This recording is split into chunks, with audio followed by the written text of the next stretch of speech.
नमस्कार दोस्तों, स्वागत है आपका मेरे यूट्यूब चैनल द सीक्रेट में। अभी जस्ट मैंने एक क्वेश्चन अपलोड किया है ना, उसे देखना।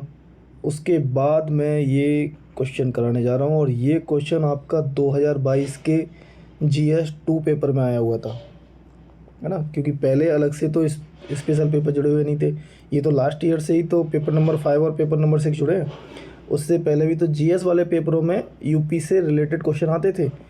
तो ये क्वेश्चन आप देखिए, उत्तर प्रदेश में मुख्यमंत्री और राज्यपाल के कार्यों तथा संबंधों पर विचार कीजिए। क्वेश्चन ये है। और एक्चुअली ये क्वेश्चन जब आया था तो ये आया था शॉर्ट में 125 वर्ड में लिखने के लिए। अब बताओ इसमें क्या लिखोगे आप।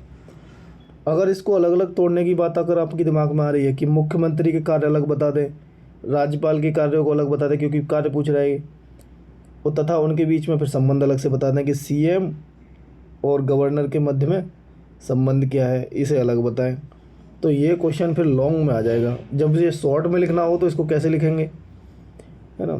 तो शब्द सीमा कम हो जाएगी। लेकिन मैंने इसी क्वेश्चन को लॉन्ग में करने की कोशिश करी है जिससे कि पूरा कंटेंट हमारा यहाँ आ जाए। और आया तो था 125 वर्ड में, तो अपने कंटेंट को तो हम कंसाइज कर लेंगे उस समय क्वेश्चन की डिमांड के अकॉर्डिंग। पर देख लेते हैं, हम मुख्यमंत्री के कार्यों को भी देखेंगे, राज्यपाल के कार्यों को भी देखेंगे, फिर इनके बीच में संबंधों को भी देखेंगे।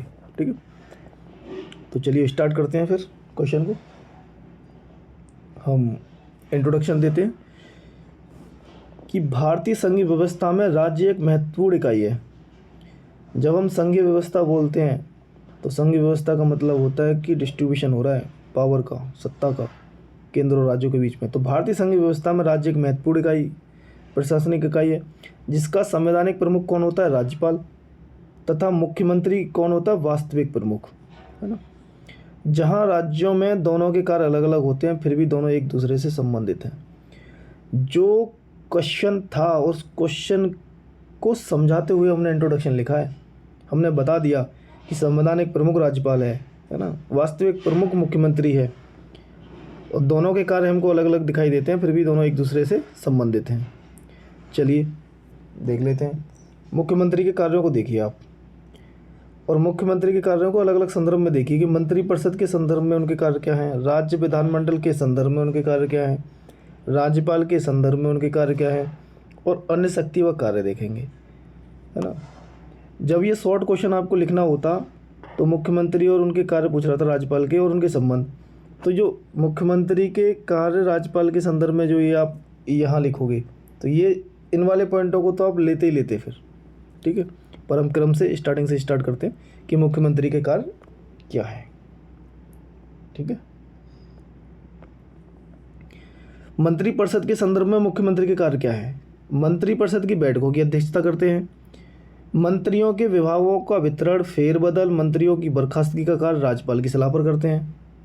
अच्छा, राज्य विधानमंडल के संदर्भ में क्या काम है उनके? ये राज्यपाल को विधानसभा का सत्र बुलाने, सत्र अवसान करने की सलाह देते हैं, विधानसभा के विघटन की सिफारिश करना होता है। इनका कार्य राज्य विधानमंडल के संदर्भ में इतना सा है। ठीक है जी, और राज्यपाल के संदर्भ में क्या है?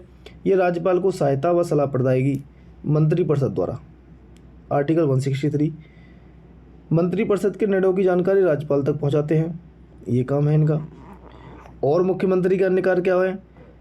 राज्य सरकार का मुख्य प्रवक्ता होते हैं मुख्यमंत्री, राष्ट्रीय क्षेत्रीय परिषदों की बैठक में उपाध्यक्ष की भूमिका निभाते हैं, राज्य योजना बोर्ड आपदा प्रबंधन प्राधिकरण के अध्यक्ष होते हैं, आपातकाल में मुख्य प्रबंधक के रूप में कार्य करते हैं। ये इनकी शक्ति व कार्य है। क्वेश्चन को अलग तरीके से भी पूछता है, जैसे ये क्वेश्चन पूछा था, अगर राज्यपाल ना भी देता सीधा वो पूछ लेते कि मुख्यमंत्री के कार्यों को बताओ, उनकी शक्तियों को बताओ, तो आप ये सब लिख लेना। मतलब इस वाले क्वेश्चन में आपका मुख्यमंत्री और राज्यपाल से संबंधित क्वेश्चन अगर कैसे भी बनेंगे तो लगभग उस कंप्लीट कर लोगे आप उसे, इतना डाटा इसमें दे दिया है। ठीक है ना, तो हम अलग से देखते हैं अब राज्यपाल के कार्य। ठीक है, राज्यपाल के कार्य भी देखेंगे तो इनको भी इसी अलग अलग तरीके से देखेंगे बांट करके। कार्यकारी कार्य कैसे हैं उनके, विधायी कार्य कैसे हैं, वित्तीय कार्य कैसे हैं, न्यायिक कार्य कैसे हैं, विवेकाधीन शक्तियाँ कैसी हैं उनकी। ठीक है ना, तो आइए शुरू करते हैं फिर। कार्यकारी कार्य में राज्यपाल के कार्य कौन कौन से हैं? राज्य सरकार के सभी कार्यकारी कार्य औपचारिक रूप से राज्यपाल के नाम से होते हैं। राज्यपाल नियुक्ति करता है किसकी? राज्य के महाधिवक्ता की, राज्य निर्वाचन आयुक्त की, राज्य लोक सेवा आयोग की, अध्यक्ष की और सदस्यों की। ठीक है ना, ये कार्यकारी कार्य हैं, एग्जीक्यूटिव जिसे बोलते हैं। सीएम से प्रशासनिक तथा विधायी मामलों की जानकारी प्राप्त करते हैं। विश्वविद्यालय के कुलाधिपति भी होते हैं। ये कार्यकारी कार्य में आ रहे हैं। अच्छा, विधायी कार्य कौन से हैं? फिर इनके कानून बनाने में कैसे सहायता है इनकी, वो भी देखते हैं। तो विधानसभा के सत्र को आहूत करना, सत्रावसान और विघटित कर सकता है। ठीक है, विधानमंडल के प्रतिवर्ष के पहले सत्र को संबोधित करते हैं। अच्छा, इसमें एक और लिख सकते थे आप, विधानमंडल के प्रतिवर्ष के पहले सत्र को तो संबोधित करते हैं, लेकिन जब भी इलेक्शन होते हैं और इलेक्शन के बाद जब पहली बार सत्र लगता है तो उसको भी संबोधित करते हैं। राज्य विधान परिषद के 101/6 सदस्य है ना को नियुक्ति करते हैं। विचाराधीन विधेयकों पर संदेश भेज सकते हैं, विधेयक को स्वीकार कर सकते हैं, उसे रोक सकते हैं या फिर राष्ट्रपति के विचार के लिए आरक्षित रख सकते हैं। ठीक है, ये इनके कार्य हैं। अभी और भी कार्य हैं। वित्तीय कार्यों में कैसे राज्यपाल का योगदान है? वार्षिक वित्तीय विवरण को राज्य विधानसभा मंडल के सामने रखते हैं। धन विधेयक राज्यपाल की पूर्व सहमति के बाद, आप देख रहे हो राज्यपाल की जो बातें कर रहे हो, राष्ट्रपति के जब आप कार्य देखोगे जीएस के पेपर 1 में, जीएस के पेपर 2 में, तो भी वैसा ही लगेगा। अच्छा, यूपी के पेपर नंबर 5 और पेपर नंबर 6 करने के बाद आपको पता चलेगा कि जीएस का बहुत बड़ा पोर्शन भी आपने कवर कर लिया है पहले वाले पेपरों का, है ना। चलो देखते हैं। विवेकाधीन शक्तियाँ में स्पष्ट बहुमत ना होने पर वो सीएम की नियुक्ति कर सकते हैं। संवैधानिक तंत्र विफल होने पर वो राष्ट्रपति शासन की सिफारिश कर सकते हैं। संवैधानिक अगर तंत्र विफल है राज्य में तो सिफारिश कर सकते हैं। न्यायिक कार्य कौन कौन से हैं इनको? न्याय, जिसमें न्याय देने वाली बात आ रही हो, तो दंड को, किसी भी दंड को क्षमा, प्रविलंबन, विराम या लघुकरण कर सकते हैं आर्टिकल 161 में। उच्च न्यायालय के न्यायाधीश की नियुक्ति में राष्ट्रपति राज्यपाल से विचार करता है, तो वहाँ इनका योगदान है, वो भी एक कार्य है। उच्च न्यायालय के साथ विचार कर जिला न्यायाधीशों की नियुक्ति, स्थानांतरण और प्रोन्नति कर सकता है, ये इनके कार्य हैं। ठीक है ना, अब कार्य बता दिए। आगे पूछा था कि मुख्यमंत्री और राज्यपाल के बीच में संबंध क्या है। हालांकि हम ऊपर जो बता रहे हैं राज्यपाल बताया, जब मुख्यमंत्री बता रहे थे तो भी राज्यपाल से संबंधित कुछ कार्य थे मुख्यमंत्री के, तो उससे आगे। अच्छा, दोनों के बीच में संबंध बताइए। अब दोनों के कार्य भिन्न प्रतीत होते हुए भी निम्न प्रकार से संबंधित हैं। बताइए जी, कैसे संबंधित हैं? देखो, नियुक्ति करते हैं तो मुख्यमंत्री की नियुक्ति किसके द्वारा होती है? राज्यपाल के द्वारा होती है, तो संबंध है। संसदीय लोकतंत्र और बहुमत के समर्थन के सिद्धांत पर करते हैं, और वो भी ये जो अधिकार मिला हुआ है राज्यपाल को मुख्यमंत्री की नियुक्ति का, वो किस आधार पर है? संसदीय लोकतंत्र और बहुमत के समर्थन पर। ऐसे ही किसी को नहीं कर देंगे। जिस भी राजनीतिक दल का बहुमत होता है, उस राजनीतिक दल का मुखिया जो भी हो, जिसको मुख्यमंत्री के रूप में चुना गया हो या पार्टी ने घोषित किया हो कि ये मुख्यमंत्री बनेंगे हमारे, उसको राज्यपाल मुख्यमंत्री नियुक्त करते हैं। कार्यकारी शक्तियों में इन दोनों का संबंध कैसा है? सीएम कार्यकारी शक्तियों का प्रयोग करते हैं, राज्यपाल की सीमित कार्यकारी शक्ति होती है, और इनकी शक्ति होती है तो केवल संवैधानिक प्रमुख के रूप में कार्य करते हैं। ठीक है, सलाह और परामर्श के रूप में आप देखोगे, सलाह और परामर्श के रूप में भी तो दोनों के बीच संबंध है, क्योंकि मुख्यमंत्री राज्यपाल को सलाह देने के लिए सलाह देने के लिए उत्तरदायी है मुख्यमंत्री राज्यपाल को। वो अलग बात है कि उनकी सलाह माने या ना माने। ठीक है ना, मुख्यमंत्री राज्यपाल की सहायता व मार्गदर्शन करते हैं। ठीक, आगे विधायी कार्यों में देखो आप, तो विधायी कार्य जो पीछे बताए थे हमने, वो विधायी कार्य ही तो थे ये वाले।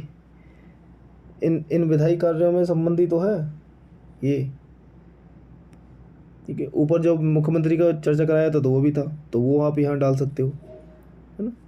वार्तालाप एवं संप्रेषण, महत्वपूर्ण मुद्दों से संबंधित मामलों पर बातचीत करते हैं आपस में दोनों। संवैधानिक नियंत्रण और संतुलन, राज्यपाल राज्य सरकार की शक्तियों पर नियंत्रण के रूप में कार्य करता है ना। ये आगे उपरोक्त विवरण से स्पष्ट है कि दोनों के कार्य देखने पर भिन्न प्रतीत होते हैं, वो भी वास्तव में संबंधित हैं। राज्यपाल कुछ अपवादों को छोड़कर समस्त कार्य मुख्यमंत्री के नेतृत्व वाली मंत्रिपरिषद की सलाह पर ही करता है। और ये जो कुछ अपवाद हैं, जो हम कह रहे हैं कि कुछ अपवादों को छोड़ करके मंत्रिपरिषद की सलाह पर भी कार्य करता है। तो कौन से थे वो अपवाद? वो है विवेकाधीन शक्तियाँ जो राज्यपाल की हैं, है ना। उन्हीं को छोड़ करके बाकी तो मुख्यमंत्री के नेतृत्व वाली मंत्रिपरिषद की सलाह पर ही कार्य करते हैं वो। ठीक है, इस तरीके से ये क्वेश्चन कंप्लीट हो गया। और इसमें शब्द सीमा हमने ब्रेक करी है काफ़ी, क्योंकि पूरा ही डाटा ले लिया लगभग। वरना इसको जब 125 वर्ड में लिखोगे तो कैसे लिखोगे? तो ज़्यादा फ़ायदा तो ये है क्वेश्चन को लिखने में कि आप इस वाले फॉर्मेट में इतना लिखें, मुख्यमंत्री और राज्यपाल के संबंधों को बताते हुए। जब 125 वर्ड में आ गए तो कंप्लीट कैसे करोगे, है ना। अब 200 वर्ड में आए तो एक बार को लिख भी सकते हो अलग अलग, के मुख्यमंत्री के कार्य बताओ, राज्यपाल के कार्य बताओ, है ना। उसके बाद फिर संबंध को इस तरीके से दिखा दो। तो इस तरीके से ये क्वेश्चन एक दूसरा कंप्लीट होता है। ठीक है ना। तो बहुत बहुत धन्यवाद आपका।